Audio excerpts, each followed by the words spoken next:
the psychology of people who think too much.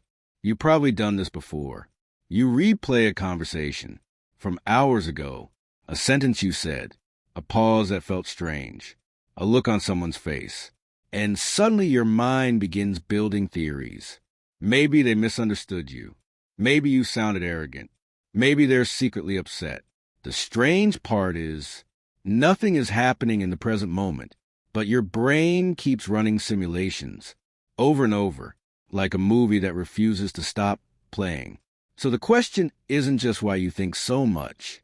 The deeper question is this: why does the brain treat ordinary moments like problems that must be solved? And why do some minds get trapped in that loop more than others? Overthinking rarely feels dramatic. It's quiet.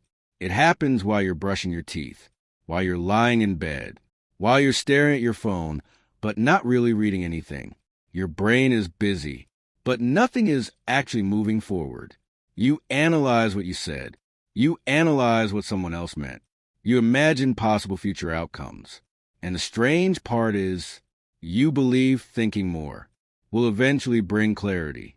But instead, it often brings more uncertainty. This is where identity slowly gets involved. You start labeling yourself. Why am I like this? Why can't I just relax? Sometimes people even say you're too sensitive or too serious. But the real cause of overthinking is not just mental exhaustion. It changes how you make decisions. You hesitate longer. You doubt your instincts. You replay choices that are already finished. And slowly, confidence becomes something that happens after certainty. But certainty almost never arrives. Psychologists often connect this pattern to something called cognitive rumination. Rumination is when the brain treats thoughts like unfinished problems. Instead of closing the loop, the mind keeps reopening it again and again. But here's the paradox. The brain believes it's helping you, and in a strange way, it actually is, just not in the way you think. Most people assume overthinking means something is wrong with them, but psychology suggests something different. Overthinking is often the byproduct of a highly predictive brain. Your brain is constantly trying to reduce uncertainty. From an evolutionary perspective, predicting threats was essential for survival. The people who imagined possible dangers were often the ones who stayed alive. So the brain developed a system that asks questions like, what if something goes wrong? What did that signal mean? Is there something I'm missing? This system is powerful. It helps with planning, strategy, problem solving. But when the same system turns inward, it begins analyzing social signals, personal decisions, and past events. And suddenly your brain is trying to optimize things that cannot be optimized, like how someone felt about a sentence you said yesterday. So overthinking isn't a flaw. It's a tool that lost its boundary. A system designed to solve real problems is now scanning emotional experiences as if they are puzzles. And the brain doesn't know when to stop unless you teach it. To understand overthinking, we need to look at two brain systems: the default mode network and the task network. Visual, abstract brain animation. The task network activates when you're doing something specific, solving a problem, writing, driving. But the default mode network activates when the mind is idle. This network is responsible for self-reflection, memory, and future simulation. In other words, it's the part of the brain that thinks about you. Visual, slow-moving light patterns. When this system becomes overactive, the brain begins generating mental simulations, past scenarios, future scenarios, alternate outcomes. A helpful metaphor is this: your brain is like a prediction machine running background software. Most people close the app when it stops being useful, but overthinkers leave too many tabs open. Each tab asks a question. Did I say the wrong thing? What if this goes badly? Should I have done something different? The brain keeps searching for answers, but some questions do not have answers. And when the brain can't close the tab, it keeps refreshing the page over and over This creates the mental fatigue that overthinkers know so well. But there's a way to gently retrain the system, not by forcing thoughts away, but by changing how the brain categorizes them. Instead of trying to stop overthinking completely, the goal is to change the brain's relationship with thoughts. Here are 4 principles grounded in psychology. Step 1. Separate thoughts from problems. What to do? When a thought appears, ask one question. Is this something I can act on right now? If the answer is no, label it as mental noise. Visual. Notebook with 1 sentence written. Why this works. This comes from metacognition, the brain's ability to observe its own thinking.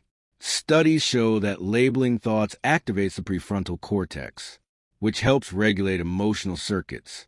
Instead of being inside the thought, you step outside it. Example, you remember something awkward you said earlier. Instead of analyzing it, you say, "That's a memory, not a problem." The brain slowly learns that not every thought requires action. Step 2. Give the brain a closing ritual. What to do? Write down unresolved thoughts before sleep or after stressful moments. 1 sentence per thought. Then close the notebook. Why it works. The brain dislikes unfinished loops. Psychologists call this the Zeigarnik effect. Writing something down signals to the brain. This has been stored externally. The mind relaxes because the problem is no longer floating. Example, instead of replaying tomorrow's meeting in your head, you write, "Prepare 2 talking points for tomorrow." The brain now sees a clear boundary. Step 3. Replace analysis with observation. What to do? When emotions appear, observe them without explanation. Just notice them. My chest feels tight. My mind is racing. Visual, waves moving slowly. Why it works. Analysis activates the default mode network. Observation activates sensory networks instead. This shifts brain activity away from rumination. Example, instead of asking, "Why do I feel anxious?" you simply notice the physical sensation. The emotion often passes faster. Step 4. Create decision deadlines. What to do? Give decisions a time limit. 10 minutes. 1 day. Then act. Why it works. Overthinking often happens because the brain is searching for perfect certainty. But behavioral psychology shows that action reduces anxiety faster than analysis. Once a decision is made, the brain stops running simulations. Example, you're deciding whether to send a message. Instead of rewriting it 10 times, you set a 10-minute timer. When the timer ends, you send it. The brain learns something important. Uncertainty is survivable. If you step back, overthinking starts to look less mysterious. Your brain is simply a prediction engine that never learned when to power down. It keeps scanning, simulating, optimizing. Visual, person walking alone at night. But some parts of life are not puzzles. Conversations are messy. People are unpredictable. Memories cannot be edited. When the brain accepts this, it slowly stops searching for perfect answers.